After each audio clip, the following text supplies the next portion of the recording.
Fraud dates back centuries, and of course, it leads to increased costs for all of us. Now, the fight against fraud is, of course, ongoing, but are fraudsters getting smarter, finding more and more ways to keep making their ill-gotten gains? Let's find out in this episode of Navigating Digital Payments. Welcome to the Navigating Digital Payments podcast, brought to you by Worldline, bringing you the latest innovations, trends, and predictions about the future of payments. Hello and welcome to Navigating Digital Payments. Thank you so much for joining us for this episode. I'm David Daly. I look after the Discovery Hub here at Worldline, and I'm delighted today to be joined by Bobby Rohrkemper, who is one of Worldline's data scientists. Bobby, welcome to the podcast. Hi, David. Thanks a lot for having me. So last time we saw each other at Disneyland, and I remember we went for a run. And I guess I'm here because I owe you 50 euros, right? Now it's funny you mentioned that. I actually forgot that I loaned you 50 euros, I think because you arrived without any... Had you left your wallet at home? Is that right, Bobby? Do I remember? I in fact did leave my wallet at home. I even found myself on the train with no identity card. And fortunately, I had a second identity card from a second nationality hidden in my backpack. So I felt a bit like James Bond in that moment, and I got out of that, and I thought I was going to be fine living in the cashless society that we have, but I did get in a bit of a bind at the hotel when I couldn't buy something at the wellness area. So thanks a lot for covering me, and we'll see. Maybe next time we'll be a bit more cashless overall. Well, you're very welcome, and I had actually forgotten about that, but now next time I see you, yes, I can remember to reclaim that debt. So, Bobby, really pleased to have you on the podcast, and I know this topic of fraud generally is a real passion and area of expertise of yours. So later, I really want to get your view on this question of whether fraudsters are getting smarter. But I thought it'd be nice actually to start with understanding from you more about the impact of fraud and maybe some of the new kinds of fraud that you've been seeing emerge. So yeah, if we could kick off with that, maybe you could start by sharing a few facts and figures about the scale of the problem that we're facing at the moment. Sure, I'd be happy to do that. I think I'll put my background a bit in perspective first. So I'm a data scientist at Worldline. I work in a fraud analytics and rule writing team, and we're embedded in a department of about 100 people, and this is fraud and risk management. And so what I'll talk to you about today is really our perspective. We're numbers people. We look at statistics a lot, but they're very particular to our customers. However, I will share with you a few facts about fraud globally. And these numbers are just dumbfounding to me. So back in 2011, which wasn't really that long ago, fraud was already 10 billion globally. So all kinds of fraud. And then in 2020, it ballooned to 32 billion. And so just a huge increase. And it's just expected to grow and grow. And the current projection is by 2027, it will have grown by another 25% to 41 billion. Wow. So if we were looking at that as an industry, and I'm not sure I would like to describe fraud as an industry, but essentially it's big and it's seeing a huge growth rate. And so maybe because you're right there at the kind of the front line of this fight against fraud, are you able to share a little bit about the sort of new types of fraud that we're starting to see emerge? In our team, so we're looking at fraud on debit cards, on credit cards, on ATMs, and also on new types of devices like mobile wallets. And so you can start to pay with pretty much any device you buy nowadays. And we just expect that trend will increase a lot. So you can pay with an Apple Watch, a Google Watch, a Garmin watch. And so there's just all kinds of ways to pay. And I thought, that would have gotten me out of that bind where I didn't have those 50 euros with me. by the way, we were not at Disneyland just for fun. We were actually working there. And so I just had to mention that. But we see all kinds of new patterns using these new devices. And it's always a balance between customer friendliness and the customer wants to pay without problems and they're waiting for something. And I guess some of you have had the experience of having a transaction declined and needing to use a second card. So we want to avoid those kind of problems, which are not only due to fraud. So we try to make everything really transparent for the customer. They don't really have to remember how they're paying. At a risk, I don't want people to think that we're being sponsored by Disneyland. Just so I should clarify. Yeah, we were not at Disneyland. We have to sound serious, people. Yes, we were we were at an event in a hotel close to Disneyland. But it's occurred to me that I never mentioned to my two young daughters that we were staying close to Disneyland, because I think they'd have been very, very cross to discover that I was so close. Oh, I hope they don't listen to this podcast. Yeah. Well, the risk is they will now find out if they ever do come and listen to these episodes. But I think what's interesting in your answer, Bobby, is that, of course, I guess the new types of fraud also track a little bit the new payment methods and payment behaviors of consumers. So every time that shifts, there's then presumably a kind of a corresponding shift in fraud. Mm-hmm. What have you seen, or can you give any examples of maybe some of the more surprising or unexpected ways that fraud has been conducted? I mean, there are certain things that stick with me. Some of them we can't really share because they're part of FBI intelligence briefings that we receive. Those briefings are always quite vague and they're not really tied to a particular time and place, but sometimes they're quite shocking what might happen. We do see some things that we also learn from law enforcement, and they're pretty dark. So we sometimes hear about children being misused in order to withdraw money from an ATM. There's some criminal groups that use children because the children cannot be put in prison for very long if they're caught. And so it's horrible to think about, but basically these kids are being trained to watch someone type a PIN into an ATM or trick them by having a card fall on the floor and saying, "Oh, sir, you dropped your card." And then when they bent down to pick it up, the real card is quickly taken away, and then the fraudster has the PIN also. So, I mean, these kind of things happen, and I think the newer kinds are just more digital. They're looking for vulnerabilities in the systems themselves. And the methods of fraud range from quite dumb to quite smart, and they have different success rates. The volume of transactions that we process just gives a lot of opportunities for fraudsters to try all kinds of different methods. And we, even in Switzerland alone, in a small country, we process more than 1 billion transactions per year. And so there's quite a big opportunity to blend in with that crowd and to do something that might not be detected easily.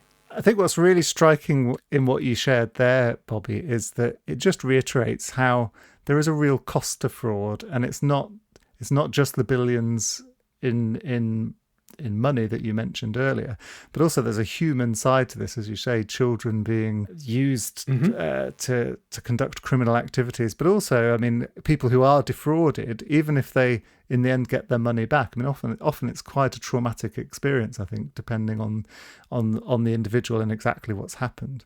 So in a moment, Bobby, I really want to pick your brains about how we fight this fraud and maybe what some of the advances have been in that area.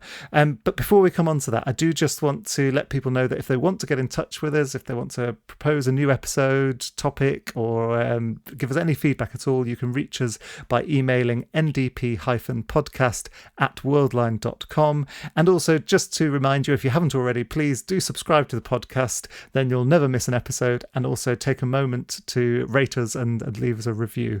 So yes, Bobby, coming back onto now the fight against fraud. Can you share a little bit about what some of the recent advances have been in fraud detection? So fraud prevention started out as really a set of simple rules. We were looking for high transactions, strange locations, and even the first credit card transactions were not processed in real time. And now when you're at the shop, you're just used to the experience of being able to pay immediately. And we have to promote a really fast transaction speed. We need the customer to be able to pay instantly while they're waiting there. And so real-time fraud detection has been a major trend, also especially for e-commerce. If transactions are not processed instantly, the customer will abandon their shopping cart and close their web browser and go to do something else. So we have this really increased demand for instant processing, and that kind of demand extends even more to some online banking. So there we transfer large amounts of money. We need the transaction to go through quickly. And so the trend will be for instant payments. And so that's the landscape that we're working in. And we need to be able at the same time to have certain categories of transactions that are known to be suspicious, completely blocked. And then we need others, which are unusual patterns. We need that those are also detected, even if you don't have a lot of experience and particular examples of those fraud patterns before. And a lot of that, which I'm sure you'll have some questions about, relates to artificial intelligence and machine learning. Firstly, it really makes sense to me, Bobby, as you say, we now expect payments to be instant, and if they're intentional, so, if I'm intentionally spending my money, I just want it to be seamless and just happen.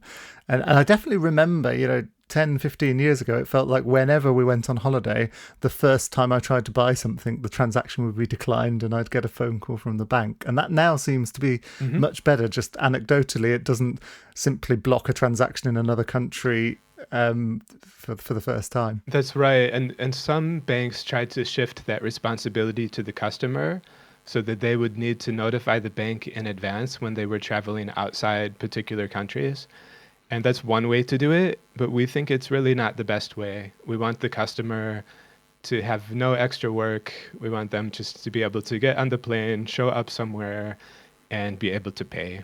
And you mentioned there the kind of, let's call it the original way of doing things was to manually create rules, I suppose, that would detect a suspicious transaction. And then you talked about now moving into artificial intelligence and machine learning. Does that mean that artificial intelligence approach is replacing the need for these manually created rules? It's definitely not replacing them. It's really augmenting them. And there's many reasons for this. So one is that we're looking at new patterns. And an AI rule set is essentially something that's created from a large amount of data. And it's creating these rules that are just too many and too complicated for people to understand. But if you look really deep inside these AI models, they also have rules. Just that they combine many more input variables than we would be able to ourselves. And so we want to take advantage of that capability, but we want to also be able to block known fraud patterns and be 100% sure that they will never happen. And so we always have AI models running in parallel to the existing rules. And in fact, you can even have an AI model which generates a score for the risk estimation of a transaction. And that score can then be used inside another rule. And it will then apply only in particular scenarios or for particular types of transactions. Wow. So it's really the case that the way you get the biggest improvement in fraud detection is not by abandoning rules and using AI, but rather using AI and machine learning on top of a sort of existing rules-based approach. Yeah, absolutely. And for both approaches, having good historical data is really important. So we create these alerts. They get processed by a team of investigators. The investigators send some of the alerts to the banks. The banks then decide which ones they want to verify with their cardholders. And finally, we get the feedback. And that's considered the ground truth. And even this ground truth, sometimes it's not perfect either. Cardholders don't reply, or it could be the cardholder is committing fraud themselves, which we would call friendly fraud. Basically, the cardholder would buy an item and say, no, that wasn't me, and that would be a different kind of fraud. So we have all of these different kinds of data quality issues to deal with, and across all different countries, which have different standards for data quality and even different regulatory environments where you can use certain attributes about the demographics of the cardholder, and in other countries you cannot use them. So we are really working with a very diverse field of data, and machine learning can help quite a lot there, though there's some things that you really still need rules for. That's really interesting, Bobby. I mean, I guess what I'd also like your view on is, what do you think are going to be the kind of next developments then in terms of using AI for fraud detection? So I like to think about perception types of experiences that we have as humans. So we can look at faces, we can listen to voices, we can recognize them immediately without thinking about them. And for those types of AI, they're working quite well. You would think with our data, oh, it's already in a table, you can view it in a spreadsheet or a powerful database because there's a lot of it. But in the end, it's already tabular data. So you would think, well, it might be easier, but it's really not, because those types of perception tasks, which people do every day, those are things that can be broken down into pieces. And so a modular algorithm for face recognition would first segment the face from the background, and then find the location of the eyes, find the location of the nose and the mouth. And you can have a different component of the algorithm running on each of those. And then you put all of the results together and you find a match. And with the type of algorithms that we're working on, it's much more difficult to segment them into modular pieces. So I think the future will be multiple algorithms working together on different parts of the transactions and using more data across more countries at the same time, and also more data from devices that people are carrying with them, which they would then consent to the use of this data in order to keep themselves safe. That's really interesting, Bobby. It's beyond my level of knowledge and understanding of AI, but I can understand what you're saying, which is that for facial recognition, so another application of AI, they modularize the use of AI, and that doing the same for fraud detection could be the next step. So if I would think about it in terms of a fraud detection algorithm, I would want to have a complete profile of what's normal behavior. And so if I could have an algorithm that would predict the location of the next transaction, or predict the amount, or the merchant, or anything else about the transaction, I could then say, well, we really understand that behavior so well that we can predict it. And then we can calculate a difference between what actually happened and what our prediction was. And so that module could be used in another algorithm, and it would allow us to have an additional input, which we generate ourselves. It's not that we have more insights or more external data sources. We really just take the information that we have. We build these separate models that act as profiles of normal behavior, and that profile then gets used in the master algorithm. Coming right back round then, Bobby, to this main question we had at the start of, are fraudsters getting smarter?